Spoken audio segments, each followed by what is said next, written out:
The pandemic wasn't really fun for most people, but for me it was particularly bad.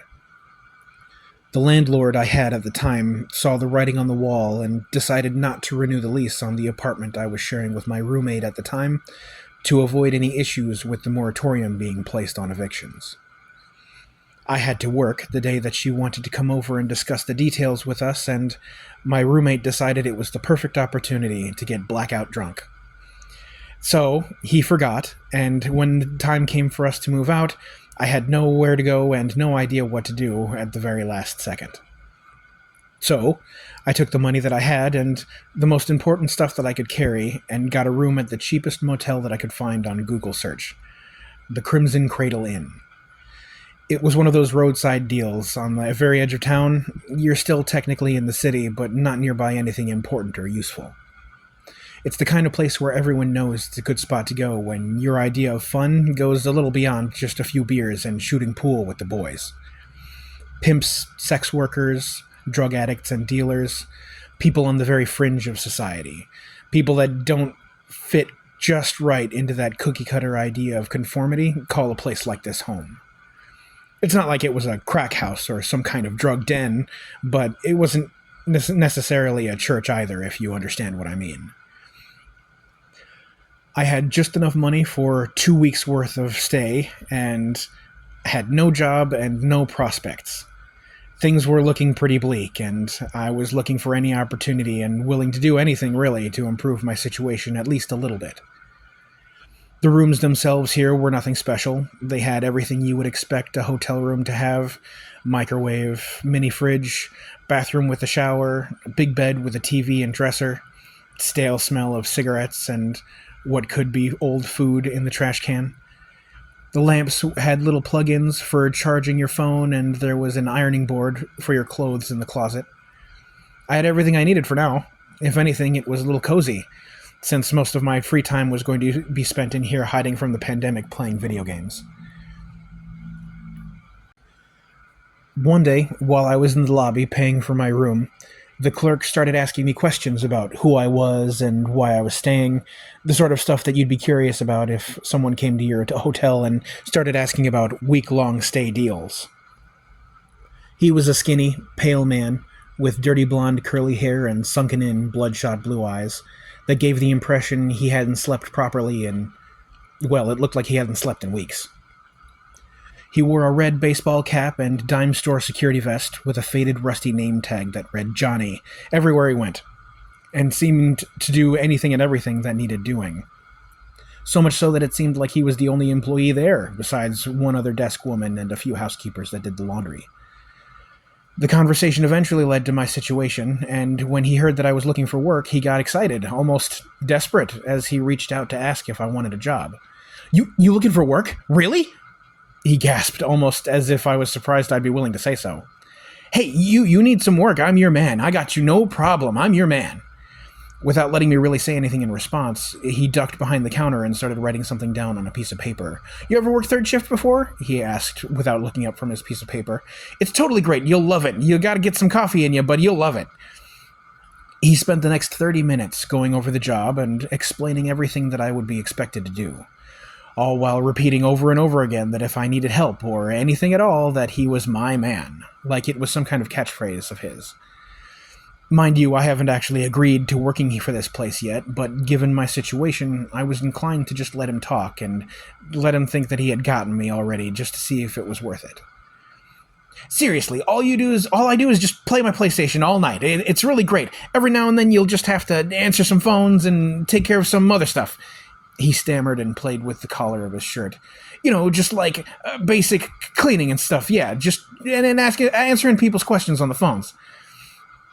He was doing everything but wringing his hands together in anticipation while he waited for my response. I sighed and put my hands up. "Hey, man, look, I'm just looking to do some work. If you got some work for me and you can show me how to do it, I don't really care what it is. I guess, in this case, I'm your man." I tried to reciprocate his little phrase, and he relaxed so much I thought he was going to fall on the floor. Like a comical amount of weight had been lifted from his shoulders. He wrote some more things down on his piece of paper and said, "Just come in tomorrow morning at 7 a.m. and meet with Mr. Herod. He'll get finished..." He stammered again and played with the collar of his shirt, still not looking up from the piece of paper that he was writing on. Just come in and talk to him tomorrow. He prefers to talk to everybody in person. A little dumbfounded, and with the money for my room still in my hand, I thought to myself, oh well, I suppose I would just be able to take care of it tomorrow, especially if I might end up with a job. I thanked Johnny for his time, and I went back to my room to take out my phone to call my dad to let him know how things were going. Him and his girlfriend had a house just outside of town, and while they were perfectly willing to let me stay with them, they were high risk, and I also didn't feel right moving back in with my parents at 28, national health emergency or no. I can take care of myself just fine, but my dad's a smart guy, and I usually try to ask him for a second opinion if I can. So, yeah, I've got my own room here that I can stay in, nice and holed up in. I'll be working third shift, so I won't be needing to interact with too many people. Free room and board and a paycheck on top of it would be pretty nice if it's everything that Johnny said it would be. There was a long pause on the other end of the phone. My dad likes to spend a lot of time thinking about what he's going to say before he says it. This leads to a lot of awkward pauses where I'm left wondering if he's mad or disappointed or just passing gas on mute. I think you shouldn't put too much faith into it until you've talked to the owner. When things like this sound too good to be true, they usually are, and you don't know anything about working in hotels. That was his polite way of saying he didn't want me to do it, but he didn't have any better ideas. This position was going to be able to do a lot for me all at once in a very stressful situation. I'm just going to talk to him tomorrow. I'm still putting apps in to find other stuff. This really is going to be the best option for me, though. I'll call you tomorrow when I'm done with the interview. He sighed. Okay, don't sign anything, though. I laughed and hung up the phone. My dad means well, but sometimes he's just a little too careful. You can't live without taking a little chance, right? The next morning, I showed up bright and early, right as the morning desk lady was opening the doors to the lobby. She was blonde with blue eyes and had pale skin. And again, just like Johnny did before, she looked drained. This time, not just that she hadn't slept, but that she hadn't eaten. A good description is if you took a perfectly normal, healthy woman and just sucked most of the fluids out of her with a straw. Despite her appearance, she was cheerful and immediately recognized me as the one here to see Mr. Harrod. Oh, you must be Alan. I'm Angela. Johnny told me that you'd be here to see Mr. Harrod today. She reached out a shaky hand and smiled, and I shook it as gently as I could. Even so, I felt like I was going to break her hand. Yeah, thanks. It's nice to meet you. Am I early? No, you are right on time, my boy. You are right on time. A smooth, low voice called out from the back room. You just wait right there now, and I'll be with you in just a moment. Angela guided me to a seat and offered me some coffee she had already been brewing. The stuff we have here for guests isn't that great, but I keep my own behind the counter. She smiled weakly and winked and handed me a small paper cup. It was very good coffee. In fact, I was just about to come out and see if you'd already made it yet, so I would say you are right on time. The most striking and off-putting thing you notice about Mr. Harrod is his smell. I wish I was exaggerating when I said I smelled him before I even saw him. The lobby itself didn't smell particularly strong, but when Mr. Harrod came from behind the counter, I smelled so many things I almost passed out on the spot. It smelled like a perfume factory had been filled with rotten eggs and old tires and set on fire and then been left out in the rain. He wore a tan suit with gold-rimmed aviator sunglasses, at least 2 heavy golden rings on each finger, encrusted with jewels that had to have been fake just by how big they were, and 2 heavy-looking golden chains on his neck, and 2 identical golden bracelets on each wrist. His loafers looked like they were made out of alligator skin, and his hair was a perfectly symmetrical, shiny black bowl cut, all the way around. Please, come, sit down. He waved at me to sit next to him. Johnny tells me that you've run into a bit of trouble and you'd be like to be working for me now. I sat down next to him and started explaining my situation. He didn't have me face him, though. He sat me next to him and never looked directly at me. He listened and made hand motions and hms and ha's and I sees and the like, but he never acknowledged me directly, face to face at first. While I spoke, I noticed Johnny had appeared from somewhere, and him and Angela were watching the security camera display very, very closely. And it wasn't until I had finished laying out my situation that I realized they were watching Mr. Herod from a different angle so that they could look straight at him, like they were watching his every move and waiting for something. They seemed to be trying to hide what they were doing, but I didn't have much time to guess why before Mr. Herod finally started talking again. Now, I'm willing to have you come here and work for me, but I have to let you know. Third shift here is very tough. I need someone who can. He seemed to roll his tongue around in his mouth, like he was looking for the right words, all while never looking directly at me. I half expected him to hold out his hand for me to kiss his rings, the way he was acting like a mafia boss. He played with his smooth chin, rubbing his fingers together next to his cheek as he pondered for a moment the right words he wanted to use. Make decisions, and keep people we don't want away, away. You see, I'm very picky about who I let stay in my home, and for now, until Johnny tells me you're ready, you will not be taking new customers, simply dealing with existing guests and learning who needs what kind of attention. Some of them do require quite a lot of attention. He smiled to himself as he continued. When we build up some kind of trust and you prove you can handle things around here, then I will ask more of you, but you will always be paid handsomely. Consider your room paid for, and I will give you a small check every week outside of this to make sure there's some cash in your pocket and food in your stomach. It may seem like a lot at first, but you'll do just fine as long as you keep my guests. He relaxed a little, and his shoulders dropped in what seemed like a contented sigh.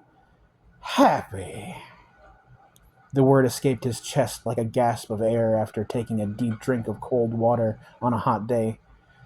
Finally, for the first time, he looked over his glasses at me and made eye contact, and only now I noticed his pupils were yellow. Like not amber or soft gold or like any other normal eye color, like banana yellow, like bright yellow piss. His eyes were bloodshot, and there were massive black bags under his eyes that, like he had never heard of the word sleep in his entire goddamn life. Can you keep my guests happy, Alan? I nodded and tried to shake this uneasy feeling he was giving me by trying to lighten the mood a little bit. Nothing makes me happier than making people happy, I stammered out nervously and forced a chuckle to try to break the tension. But Mr. Herod ignored my nervousness and kept leaning closer to me. I think that's just wonderful, Alan. I think I want you to work for me, but if you do work for me, I want you to be working for me for a long time. I don't want to be giving you a job, and then when we get you all comfortable and trained, you leave after a month, and we need to find somebody to replace you. He pulled a small silver case out of his breast pocket, and from it retrieved a cigarette. He lit it with a match also from the case and deposited the burnt matchstick back into the box and closed it.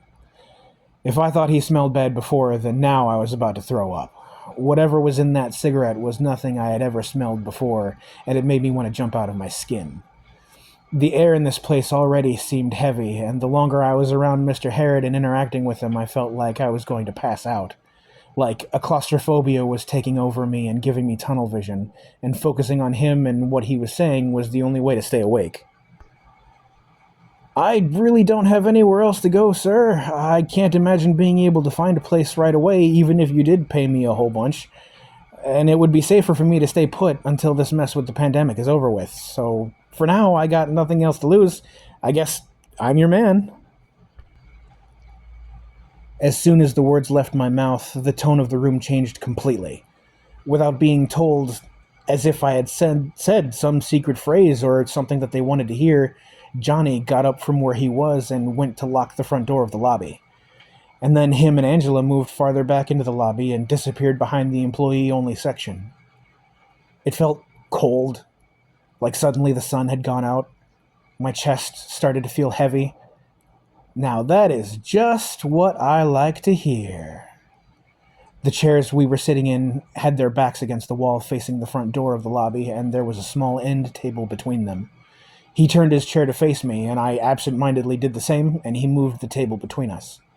Angela came out from the back, now pale and distressed, Refusing to make eye contact with me and seemingly on the verge of tears, she handed Mr. Harrod a piece of paper and pen and left. He spoke again, this time though his voice was louder. Like I wasn't just hearing his voice with my ears, like I was hearing it inside of my head. "This is a good thing," he said. "You are receiving everything you want, and in exchange, you will work for me, you will follow my instructions, and everything will work out for you just fine." I took a moment to try to read the contract that he put in front of me, but every time I tried to make the words happen, they just fell away, like the letters would just run away from my eyes on the page as I was trying to put them together. This was wrong. Everything about this was wrong. Everything about this was telling me to run, to get up and get my stuff and leave, to find another hotel that was more expensive if it meant being anywhere but here. But practically, I had no choice. It would be a waste to pick up and try to do that again, even where I was. I didn't have anywhere to go and no real options. Here I had a roof over my head and money in my pocket during a national emergency. I really didn't feel like I had a choice. I picked up the pen and signed my name on the line, and as soon as the ink was on the paper, the room seemed to just snap back to reality. The smells were gone, at least whatever was coming from the cigarette was gone. The weight on my chest lifted, and Mr. Harrod chuckled a low, satisfied rumble as he put the finished cigarette butt back in its silver case. "Take the rest of today and relax. Tomorrow night you will come to the lobby and Johnny will get you all settled in and teach you all of the rules you need to follow." He stood up and turned to extend his hand and shake mine. I stood almost on reflex and did the same. His cold, clammy hand grasped mine, and all at once that sickening feeling from before came rushing back. He pulled his chin down so he could look at me over his glasses again and said very slowly, "I know it may sound cliche, my boy, but I like to think of us all as a family here, and I'm very glad to have you as a part of it. Welcome to the Crimson Cradle Inn. We hope you enjoy your stay."